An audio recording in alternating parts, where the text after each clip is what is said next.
Robotics scientist warns of terrifying future as world powers embark on an AI arms race. For those of you who haven't been paying attention to the AI, artificial intelligence, I would encourage you, please go to our website, go to Topics, End Times, Science from Hell, Beast Technology.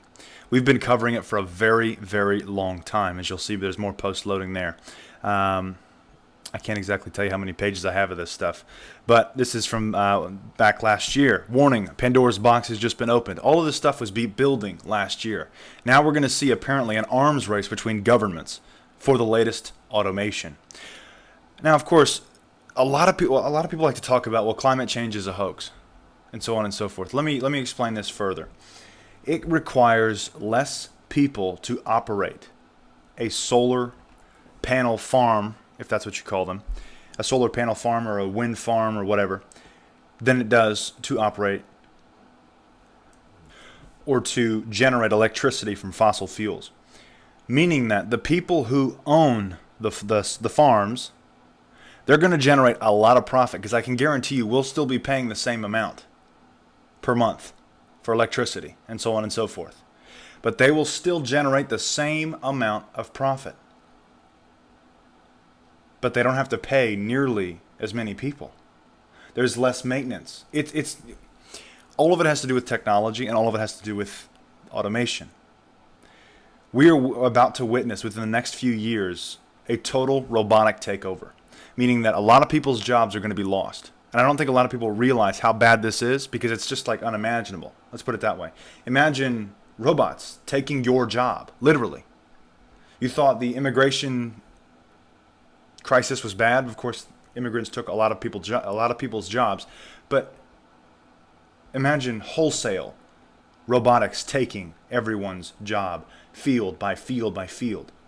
So many people will be out of work, while the companies and the people who sit at the top just rake in billions and billions and billions and billions. And a lot of that has to do with, of course, energy, automation. Autonomous robots with the ability to make life or death decisions and snuff out the enemy could very soon be a common feature of warfare, as a new age arms race between world powers heats up. We've covered a lot of the technology, but it has not really been for governments. We've covered a lot of what the private sector has been building. Human brain, next level Amazon grocery stores, artificial human, gene editing, designer babies and the like, and so on and so forth. We've covered a lot of that. Mark of the Beast technology, Google's Vampire Watch. We've covered a lot. A lot. But this right here, let me just read. Harnessing artificial intelligence and weaponizing it for the battlefield and to gain advantage in cyber warfare has the U.S., Chinese, Russian, and other governments furiously working a way to gain the edge over their global counterparts. But researchers warn of the incredible dangers. Beyond incredible. We should call this the nuclear artificial intelligence arms race, because it would be equivalent, if not worse, than a nuclear arms race. But researchers warn of the incredible dangers involved in the terrifying future we risk courting. The arms race is already starting, said Professor Toby Walsh from UNSW's School of Computer Science and Engineering. He has traveled to speak in front of the United Nations on a number of occasions in an effort to have the international body prevent the proliferation of killer robots. It's not just me, but thousands of my colleagues working in the area of robotics, and we are very worried about the escalation of an arms race, he said. The U.S. has put artificial intelligence at the center of its quest to maintain its military dominance. Robot strike teams, autonomous landmines, missiles with decision-making powers, and covert swarms of minuscule robotic spies were among the technological developments touted in an October report released by the Department of Defense. In one particular scenario, a swarm of autonomous drones would hang above a combat zone to scramble the enemy's communications, provide real-time surveillance, and autonomously fire against the enemy. It's a future envisioned by more than just the Pentagon. The likes of China, who among other things is building cruise missiles with a certain degree of autonomy, are nipping away at America's heels. In August, the state-run China Daily newspaper reported that the country had embarked on the development of a cruise missile system with a high level of artificial intelligence. The announcement was thought to be a response to the semi-autonomous long-range anti-ship missile expected to be deployed by the U.S. in 2018. The Terminator conundrum. It's a matter of years, not decades, until military weapons are imbued with some level of autonomy, according to the experts. They get in the hands of the wrong people, and they can be turned against us.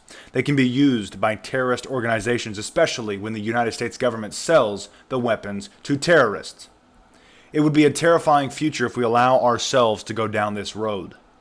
If they fall into the hands of ISIS or North Koreans, by the way, North Korea, of course, just was active recently, who are not too worried about using them on civilian populations, that's going to be a very bad outcome, he said. Now, of course, if you're unaware of what took place with North Korea recently, let's go to there real quick. North Korean test missile flies 500 kilometers and lands in the Sea of Japan. This was on February 12th. North Korea on Sunday launched a missile in the direction of Japan, South Korean and Pentagon officials have said. Although the projectile landed into the sea before reaching Japan's economic zone, it alarmed the military amid Pyongyang's claim of developing an ICBM. The flight distance was about 500 kilometers, and South Korea and the United States are conducting a close-up analysis on additional information, South Korea's Office of Joint Chiefs of Staff said in a statement. They're claiming that their missile was a test. It was a ballistic missile that was fired. North Korea has confirmed it successfully fired a ballistic missile on Sunday in a test supervised by leader Kim Jong-un. The device was described as a surface-to-surface, medium to long-range ballistic missile, the Korean state news agency KCNA reported. South Korea's defense ministry called it an armed provocation to test the response of U.S. President Donald Trump. Now, of course, we'll see how he responds. But anyways, back to this real quick. I just wanted to update you with that one. But the debate within the military community is no longer about whether to build autonomous weapons, but how much independence to give them. It's something the industry has dubbed the Terminator conundrum. The Pentagon has earmarked U.S.-built $18 billion or $23.5 billion over the next 3 years for developing AI technology. Now, that's a lot of money. Previously, of course, we've seen the fields or the private companies dump a lot of money into this. But I don't believe it's been on this scale. We are facing a very dangerous new world, or a multipolar world, where governments are increasingly unstable. And of course, the weapons are far more treacherous. This week, we're expecting to release our latest episode in the series Club of Rome, or All Roads Lead to Rome, the secret society behind the United Nations and the New World Order. Now, of course, our latest episode was episode 4, The Twisted Hidden Hands of the United Nations Exposed. If you'd like to support what we do in our fight against the New World Order, become a member of Christian Truther. Go to christiantruther.com/info for more information. I want to thank you guys for supporting us, for your prayers, for watching our videos, and of course, for checking out our website. You can get the latest news by going to christiantruther.com/news. God bless and carry on.